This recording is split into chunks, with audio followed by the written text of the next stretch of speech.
Star Wars 7x7, episode 2641. It's another day of Star Wars visions, and this time we're talking about The Village Bride, which is episode 4 in the new anime Star Wars series. Punch it.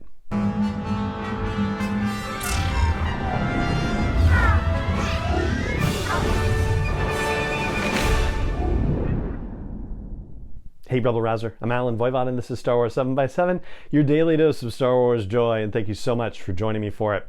So, as with the previous episodes, we are in spoiler territory. There's your fair warning. And we're going to talk about 5 top takeaways from this episode with the knowledge taken from the filmmaker's featurette that accompanies the episode woven throughout the discussion. So the first top takeaway I would say is the fact that we get another explanation of the Force, or how people understand the Force in different ways. And that's actually become kind of an interesting element of the High Republic storytelling as we learn about all these different Jedi and about how the Force feels to them, like whether it's a song, for example, for Avar Kriss, just to pick one.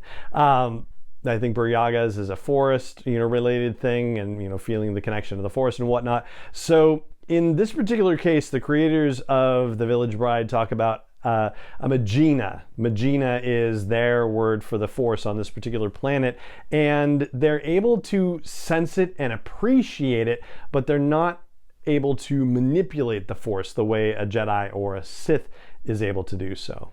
Instead, they are able to interact with and honor their natural environment, and in one case, the bride and groom of the Village Bride are able to awaken the planet's memories, and this is as observed by an explorer who is talking with a masked woman, and that masked woman is later revealed to be a Jedi on the run from Order 66, still with fresh memories of red lightsabers and everything like that. So yeah, scary stuff. And you get the idea that it's going to be a very calm and meditative episode, and certainly the way that the explorer and the masked woman, as they're described in the subtitles, interact.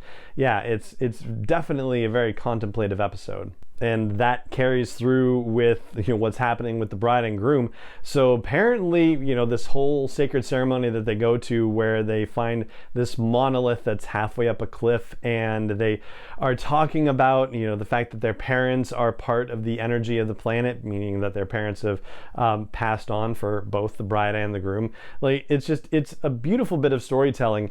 And I didn't necessarily recognize the bride's voice, but I recognized the groom's voice. It's Christopher Sean from Star Wars Resistance, Kaziona from Star Wars Resistance, and so that was just, in the moment, I was kind of taken out of the story a little bit, where I was like, oh my gosh, it's Kaz! And, that's not the character's name in this, so it's not Kaz, it just happens to be the guy who voices Kaz. But I had a moment of thinking oh my gosh, this is like Kaz grown up and he's about to get married, and so it got a little bit emotional for me in that moment as a result. But the third takeaway is that this story ends up being anything but contemplative, and it actually showcases conflict between that meditative natural world and the world of evil that's been happening around the galaxy. So we've come to find out that the Separatists had ravaged the planet for its resources, but at the end of the Clone Wars, there were still battle droids left on this planet, and bandits got a hold of the battle droids and reprogrammed them into an army that would go, continue the work of stripping the planet of all its resources. And in particular, they were going to come to the village where, the Village Bride is, and kidnap the chief of the village, but the granddaughter volunteered to go in the chief's place as collateral to make sure that all the villagers would do what they were supposed to do and continue to give the resources. Otherwise,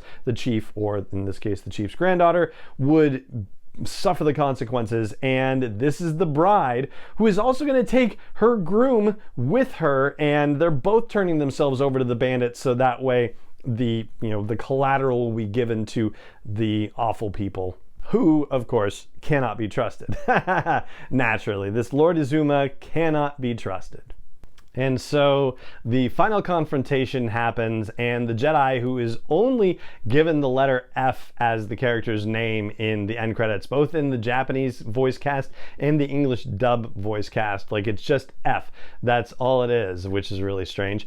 But the action happens, and that's when I think, you know, as far as homages to other Star Wars storytelling, this one so far seems to be one that has the least amount of that. I mean, you can say that the freezing of the laser blast has to do with, you know, obviously Kylo Ren in The Force Awakens, but, you know, even the slowing of it was done in, say, Jedi Fallen Order. And that one, you know, I was kind of, inclined to mention or to remember because it involves somebody who is about to be in terrible danger and a Jedi having to reveal themselves in order to protect the innocent. It's also kind of what happened in A New Dawn with Kanan Jarrus and him having to reveal himself in order to save other innocent people. And he does that at the beginning of Star Wars Rebels as well. So, you know, I'll say that I feel like this particular episode has the least in terms of actual Star Wars references and homages involved in it as compared to the other episodes. And like the duel before it, it very much feels like it is more of a Japanese setting that has Star Wars brought into it, as opposed to, say, Tatooine Rhapsody and the Twins, which is very much a Star Wars setting with an anime style brought into it. And for a fifth and final takeaway, we'll do the canon timeline thing again here. If you were to suggest that this actually falls within a certain place on the canon timeline, I would say this one probably is also within the dark times between Revenge of the Sith and A New Hope, but as opposed to Tatooine Rhapsody, which I feel like takes place closer to A New Hope, this story, I believe, takes place closer to Revenge of the Sith, because you have a Jedi who is in hiding, is trying to keep who she is, you know, the knowledge of who she is and what she represents, a secret. And there's conversation about how, you know, the Empire doesn't have any eyes where she is on this particular planet. But the fact that she's having sort of nightmares and reveries about the Order 66 situation, that suggests that it's kind of fresher in her mind. And so, yeah, I feel like this definitely has to be happening within the dark times, but closer to the events of Revenge of the Sith than of A New Hope in this case. And there you go. That's what I've got for you about The Village Bride, which is the fourth episode in Star Wars Visions, and that is going to do it for this episode of the show as well. It just remains for me to say thank you so much for joining me for it as always, and may the Force be with you wherever in the world you may be. 7x7 is not endorsed or sponsored yet by Lucasfilm Limited, Disney, or 20th Century Fox, and is intended for entertainment and information purposes only. Star Wars, the Star Wars logo, all names and pictures of Star Wars characters, vehicles, and any other Star Wars-related items are registered trademarks and/or copyrights of Lucasfilm Limited, or their respective trademark and copyright holders. May the Force be with them. All original content is copyright 2021 by Star Wars 7x7. We hope you love it.